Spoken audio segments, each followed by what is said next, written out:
മെമ്പർമാര് തന്നെ വഴിക്ക് വഴി ഇങ്ങനെ പറയട്ടെ നിങ്ങളുടെ ഓരോ കളവുകളും. എന്നിട്ട് തീരുമാനിച്ചോളിൻ, റെക്സോണ മതിയോ, ഷാംപൂ വേണോ, വേറെന്താ കൊടുക്കേണ്ടത്, ആകെ ഇടിച്ചു വരക്കേണ്ടതുണ്ടോ, എന്താ ചെയ്യേണ്ടതൊക്കെ ബാക്കി നിങ്ങൾ കേട്ടിട്ട് തീരുമാനിച്ചോളിൻ. അത് കേൾക്കാൻ പോവുകയാണ്. ഓരോന്ന് വരട്ടെ. മർക്കസ് കോംപ്ലക്സ് 5 കോടിക്ക് പണയം വെച്ചിട്ട് അഖിലേന്ത്യാ വിഘടകൻ വല്ലാഹി പണയം വെച്ചിട്ടില്ലെന്ന് പറഞ്ഞു. നമ്മൾ അത്ഭുതപ്പെട്ടു.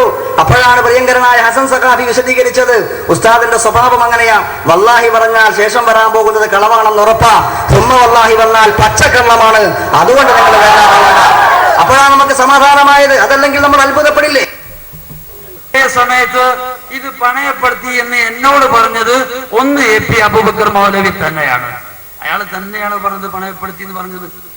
എന്നാൽ ഇയാള് കളവ് പറയുന്ന ആളാണ് എന്ന് ബോധ്യപ്പെടാൻ വേണ്ടി ഇടക്ക് വന്ന് കയറിയ ഒരു ഉദാഹരണം ഇതാ.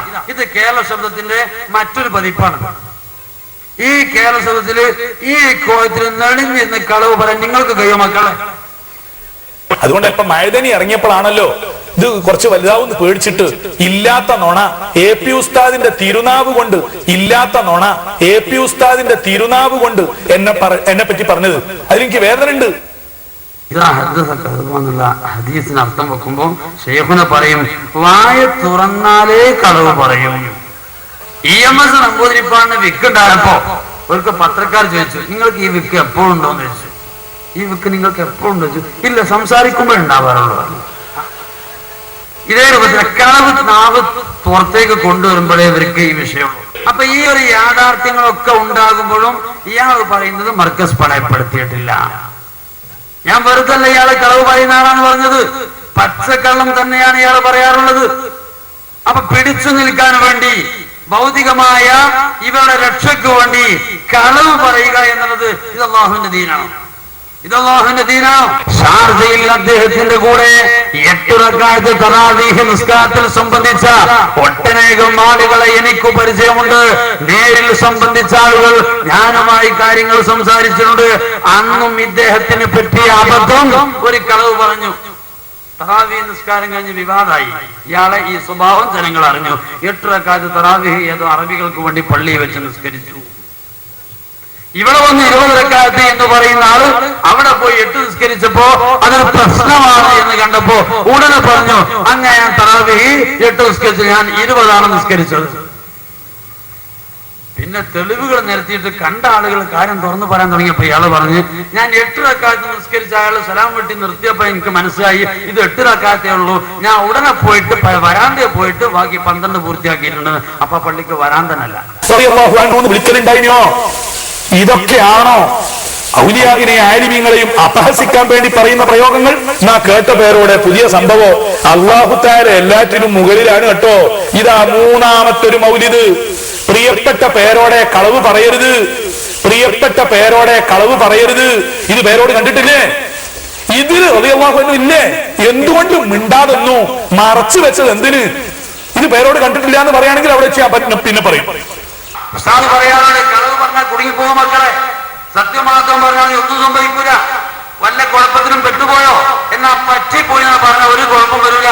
അതേ സമയത്തോ ഇല്ല എന്ന് പറഞ്ഞാൽ ന്യായീകരിച്ച് ന്യായം താഴെ വശമാകും. അതുകൊണ്ട് ഇയാൾക്ക് പറഞ്ഞാൽ മതിയായിരുന്നു, ഞാൻ ആ പോയ പള്ളിയിൽ പെണ്ണുങ്ങളെ കണ്ടിട്ടില്ല. കാരണം എന്താ? ഖത്തീബ് ഒരിക്കലും പെണ്ണുങ്ങളെ കാണാൻ പറ്റിയ രൂപത്തിലല്ല. പള്ളിയിൽ സ്ത്രീകൾ പങ്കെടുത്തത് എന്നത് കല്ല് വെച്ച നുണയാണ്. അയാളെ ശരിയാണത്. വല്ലാഹി പറയാൻ പറ്റുന്നത് വല്ലാഹി പറയും, അല്ലെങ്കിൽ സുമ്മ വല്ലാഹി കൂട്ടി കൊടുക്കും, അല്ലെങ്കിൽ പിന്നെ കല്ല് വെച്ച നോണാന്ന് പറയും. ഇതേപോലെ കാന്തപുരത്തിന്റെ കല്ല് വെച്ച നോണാന്നാണ്. ഒരു ഉത്തരവാദിത്തപ്പെട്ട ആലിമ് ഇത്തരം പച്ചക്കള്ളം പറഞ്ഞാൽ സത്യത്തിൽ ഞാൻ ഈ പ്രസംഗം നടത്തേണ്ടി വന്നത് ഇത് ചരിത്രം സൂക്ഷിക്കരുത്. എന്നെ പറ്റിയുള്ള ഇത്തരം ഒരു ആരോപണം നാട് നിങ്ങളെ പ്രചരിപ്പിച്ചിട്ട് കക്കാട് അന്നൊന്നും മിണ്ടിയില്ലല്ലോ എന്ന് പറഞ്ഞാൽ ഇവിടെ ഉലമാക്കൾ വേറുണ്ട്. ഉത്തരവാദിത്തപ്പെട്ട സമസ്ത കേരള ജമിയത്തുൽ ഉലമയുടെ ആളുകളൊക്കെ ഉണ്ട്. ശരീഅത്തിന് എതിര് തരീഖത്തിൽ ഉണ്ടാകും എന്ന് കക്കാട് മൊഴിഞ്ഞു പറഞ്ഞു എന്ന പച്ച നോണ അള്ളാഹുവിന്റെ കോടതിയിൽ എത്തും നമ്മളൊക്കെ. ഞാനത് പറഞ്ഞിട്ടില്ലെന്ന് മാത്രമല്ല, പറയില്ല. നേരത്തെ പറഞ്ഞു കളവ് പറഞ്ഞാൽ പിന്നെ കൂടണ്ട, ന്യായീകരിച്ച പോയ വഷളാവും. അതിന്റെ പേരിൽ നല്ലത് പറഞ്ഞാൽ പോലെ. ഇവർ ഉടൻ തന്നെ മഴുദിൻ എന്ന് പറയുന്ന ലെറ്റർ പേഡിൽ ഇവര് മഴുദിൻ ലെറ്റർ പേഡ് ഒരു തിരുത്തുണ്ടാക്കി. ഞാൻ പറയാത്തത് ഇന്ത്യക്കാരുടെ ലേഖനം അറിയാതെ എഴുതിപ്പോയതാണ് എന്ന് പറഞ്ഞിട്ട് അദ്ദേഹം അയച്ചു കൊടുത്തു. എന്ന് 18-ാം തീയതി.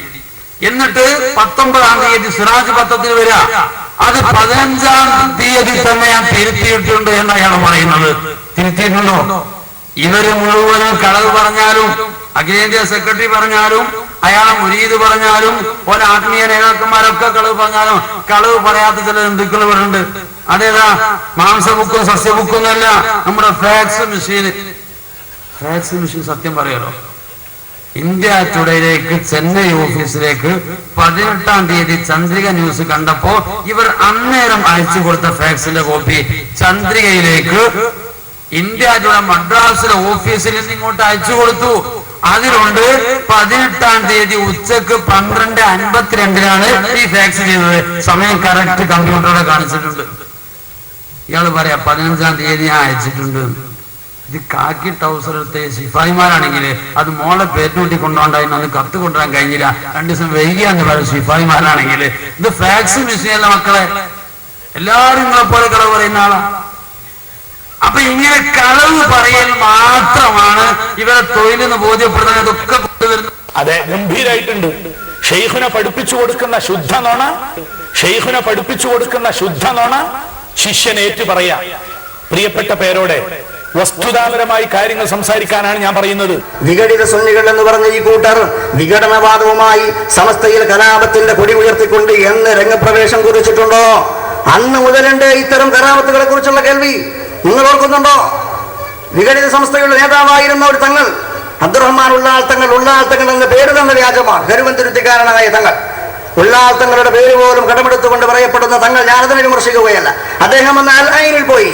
UAE അൽ ഐനിൽ പോയപ്പോൾ ഇവിടെയുള്ള നോട്ടീസ്, നേരത്തെ സൂചിപ്പിക്കപ്പെട്ട നോട്ടീസിൽ വെണ്ടക്ക് നിരത്തി. അൽ ഐൻ വിമാനത്താവളത്തിൽ ഉള്ളാൾ തങ്ങൾക്ക് ഗംഭീര വരവേൽപ്പ്. അൽ ഐനിൽ അന്ന് വിമാനത്താവളം പോലുമില്ലെന്ന സത്യം പോലും ഇക്കൂട്ടർ കാണാതെ പോയി. അന്ധമായി ആളെ പെരുപ്പിച്ച് കാണിക്കുന്ന ആ തത്രപ്പാടിനിടയിൽ അൽ ഐനിൽ വിമാനത്താവളമില്ലെന്ന നഗ്ന സത്യം പോലും മറന്നുപോയി. തൊട്ടുടനെ ഫിർദൗസിൽ കയറ്റി മാനുമുസ്ലിയാർ ബഹുമാനപ്പെട്ടവർക്ക് അല്ലാഹു ദീർഘായുസ്സും ആഫിയത്തും പ്രദാനം ചെയ്യുമാറാവട്ടെ. അദ്ദേഹത്തിന്റെ പത്രത്തിലൂടെ ഫിർദൗസിന്റെ മാഗസിനിലൂടെ തുറന്നടിച്ചു, ഇല്ലാത്ത വിമാനത്താവളത്തിൽ ഉള്ള ആൾക്ക് സ്വീകരണം. വിമാനത്താവളം ഇല്ല, ഉള്ള ആൾക്ക് ഇവിടെ സ്വീകരണം. ഞാൻ ചുരുക്കി പറഞ്ഞത്, കള്ളത്തരങ്ങൾ പറഞ്ഞ് കല്ലുവെച്ച നുണകൾ കൊണ്ട് സമൂഹത്തിലെ ചില വിഡ്ഢികളായ മന്ദബുദ്ധികളായ കുഞ്ഞാടുകളുടെ തക്ബീർ മാത്രമല്ലാതെ എന്ത് കിട്ടാനാ? എന്തൊക്കെ കള്ളത്തരങ്ങൾ നിങ്ങൾ പറഞ്ഞുപോയി. അപ്പൊ കേട്ടില്ലേ, നുണകളുടെ പരമ്പര. നുണകൾ ഇവരുടെ തന്നെ നേതാക്കന്മാര് പറഞ്ഞത് ശിഷ്യന്മാരും മറ്റുള്ളവരും കൃത്യമായി തന്നെ രേഖപ്പെടുത്തി. സദസ്സ് തീരുമാനിക്കുക, റെക്സോണ കൊണ്ട് മാറുമോ, ഏത് കഴുകിയാലാ ഇനി ഇതിന്ന് രക്ഷപ്പെടുക എന്ന്. അപ്പൊ ഇതിങ്ങനെ മറുപടി പറഞ്ഞില്ല എന്ന് പറഞ്ഞ് നിങ്ങൾ തന്നെ പറയിപ്പിക്കുകയാണ്, ഏൽപ്പിക്കുകയാണ്. അതുകൊണ്ടാണ് ഇത്രയും സമയം ഈ കാര്യം നിങ്ങളുടെ ശ്രദ്ധയിൽപ്പെടുത്തേണ്ടി വന്നത്. ഇനി സഹോദരന്മാരെ, ഇദ്ദേഹം പറയുന്നു എന്താണ്, മൗലവി പറഞ്ഞിട്ട് അല്ലെങ്കിൽ പല സ്ഥലത്തും കുബ്ബയെ എതിർക്കുന്നു. എന്നാൽ മഹാനായ ഇമാം ഷാഫി റഹ്മത്തുള്ളാഹി അലൈഹി, ഞാൻ ഈജിപ്തിൽ ഈ അടുത്ത് പോയപ്പോൾ പോലും ആ കുബ്ബ കണ്ടിട്ടുണ്ട്. മഹാനായ ഇമാം ഷാഫി റഹ്മത്തുള്ളാഹി അലൈഹിയുടെ ബഹുമാനത്തോട് യോജിക്കുന്ന നിലക്ക് മനോഹരമായ കുബ്ബ ഞാൻ അവിടെ കണ്ടിട്ടുണ്ട്. ഞാൻ ഈ അടുത്തും പോയി സിയാറത്ത് ചെയ്തിട്ടുണ്ട് എന്നൊക്കെ പറഞ്ഞിട്ട് മനോഹരമായ കുബ്ബ വർണ്ണിക്കുന്നുണ്ട്. എന്നാൽ അതേ ഇമാം ഷാഫി റഹ്മത്തുള്ളാഹി അലൈഹിയുടെ ഖബറിന്റെ മീതെ എടുത്ത കുബ്ബ, ആയിരക്കണക്കിന് ദീനാറുകൾ ചെലവഴിച്ചിട്ടെടുത്ത കുബ്ബ, അത് പൊളിച്ചു നീക്കാൻ വേണ്ടി ഷാഫി മദ്ഹബിലെ പ്രമുഖന്മാരായ ഒരു സംഘം ആളുകൾ ഫത്വ നൽകിയതായിട്ട് അതാ നിങ്ങൾ അംഗീകരിക്കുന്ന ഇബ്നു ഹജറുൽ ഹൈതമി രേഖപ്പെടുത്തുകയാണ്. വലഖദ് അഫ്താ ജമാഅത്തും മിൻ ഉലമാഇ ശാഫിഇയ്യ ബിഹദ്മി ഖുബ്ബത്തിൽ ഇമാം ശാഫിഈ വഇൻ സുരിഫ അലൈഹാ ഉലൂഫും മിനദ് ദനാനീർ. ആയിരക്കണക്കിന് ദീനാറുകൾ ചെലവഴിച്ചിട്ട് നിർമ്മിച്ച ഖുബ്ബയായിട്ട്